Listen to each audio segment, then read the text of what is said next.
Welcome back, everybody. Today we're going to look a little bit more deeply into fractions that we call quarters. Now, quarters are a little bit unique in that they have their own name. Only a few fractions do, like halves.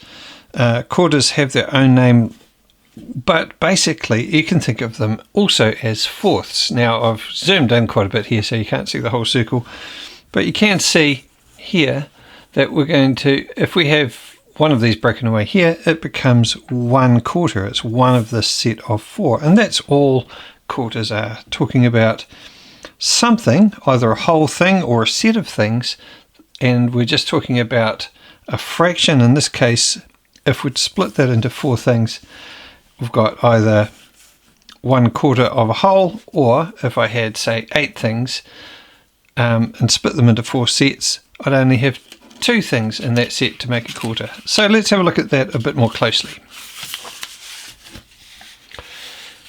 Now, as you know, with fractions, each of these 2 numbers on the fraction has a job.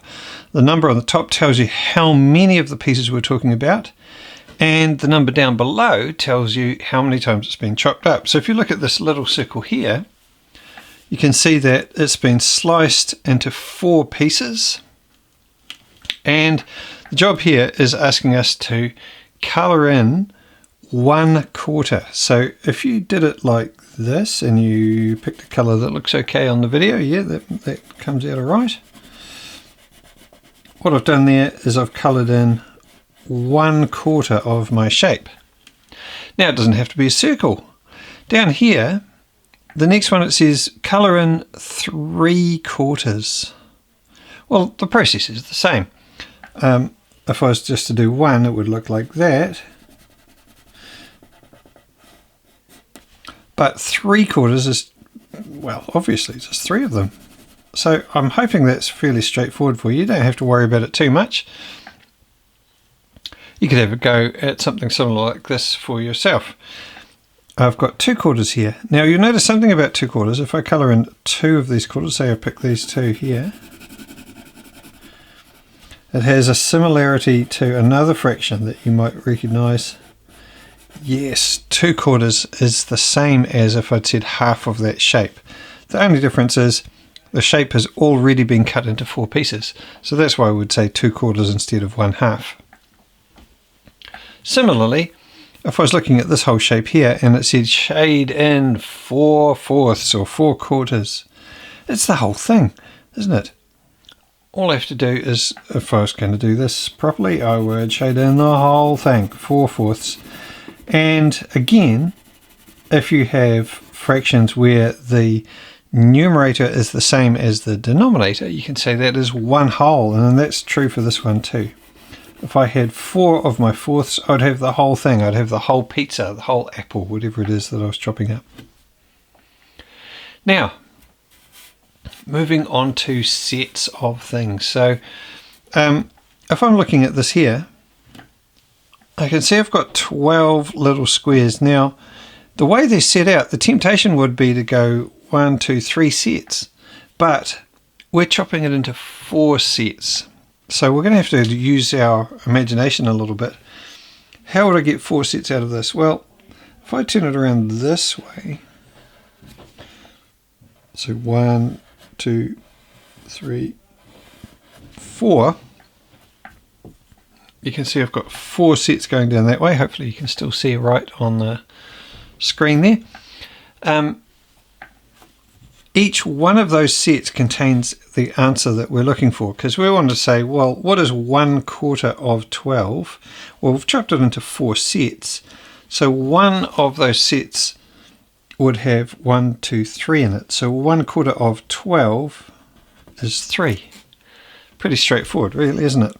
Now, the temptation, like I said before, would have been to just easily chop it up into groups that you can see, but it's not always the way it works with these arrays. Okay, the next one is only slightly more complicated. It says, what is 3/4 of 12? Well, we know what 1/4 of 12 is. We've just worked that out, right? We know it's 3. How could we show it on this? Well, in this case, we're going to turn it around again because you can see we've got 1, 2, 3, 4 across the bottom there. So if I made 1/4, 2, 3/4, I could just count the dots in there, or I could use a bit of maths. I could say 3 times that 3 there, because we know there's 3 in each set, comes to 9. Now, this little strategy is going to come in useful later because we don't always have pictures that we can use. Is that true? Yes.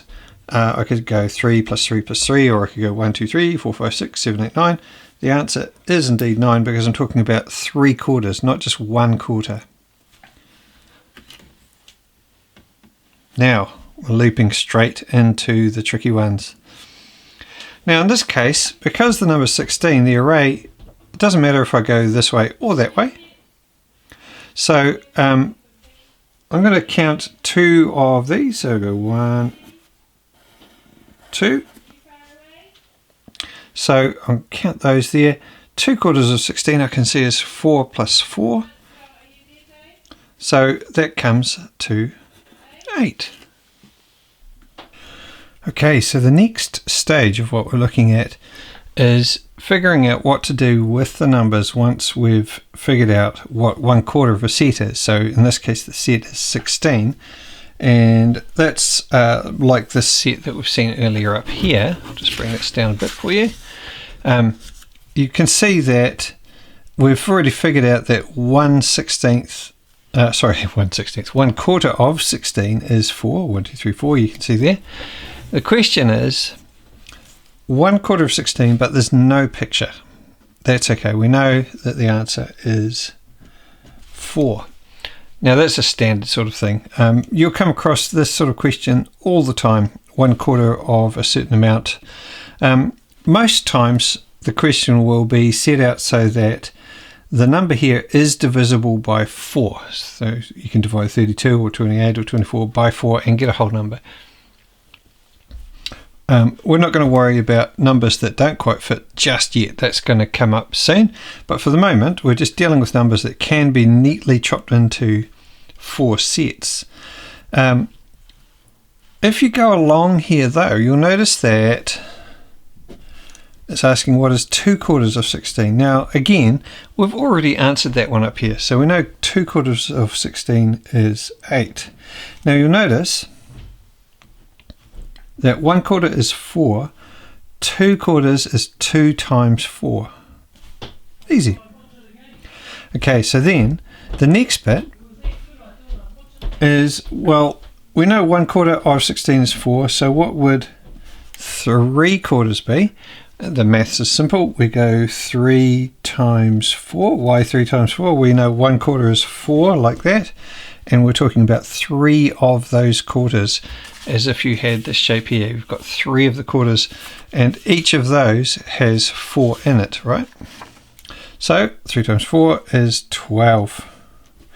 I don't need the shapes to help me figure it out. I can just use maths. Okay, so that's how these questions work. Let's have a go at one more, and I won't do all of them for you because you can have a go for yourself as you see them. But let's have a look. Think about 1/4 of 24. What is 24 divided by 4? That's a nice simple way to think of it, right? And you've done your times tables. Now there's a couple of ways you could approach that. You could say, I'll just turn this over for a sec.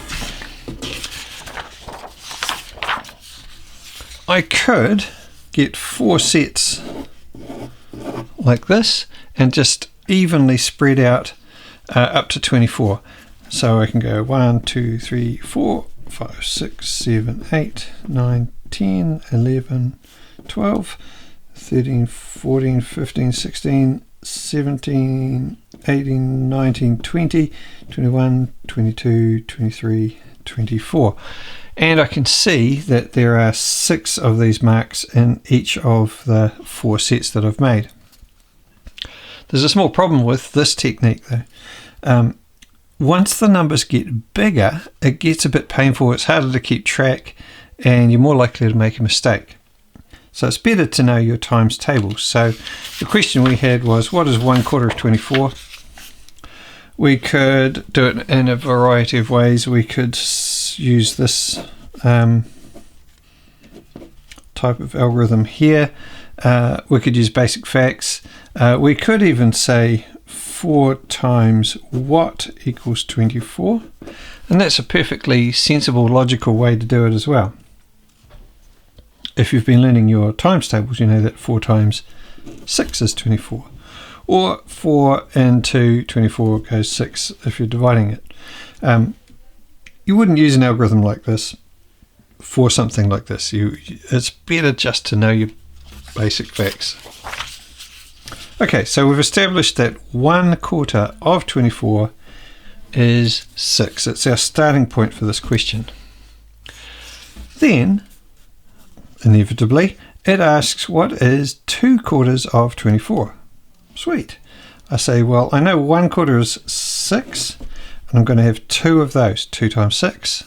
Even I can figure that one out. 12. 3/4 of 24. 3 lots of 6. 3 times 6 is 18. So 3/4 of 24 is 18. Have a play with other ones of this like, and you'll see that it's not that hard once you get going dealing with non-unit fractions. If you can figure out the unit fraction, what is a 1/4 of that thing, or 1/5, or whatever fraction you're using, in this case quarters, once you've got that number there, these become easy. Then you're just saying, well, how many of those pieces am I dealing with? Have I got 3/4, or have I got 2/4, or have I just got 1? And so those numbers there become much more meaningful once you start dealing with non-unit fractions. Okay, I hope that explains it a little bit more for you. Thank you for being patient, guys. Enjoy quartering things.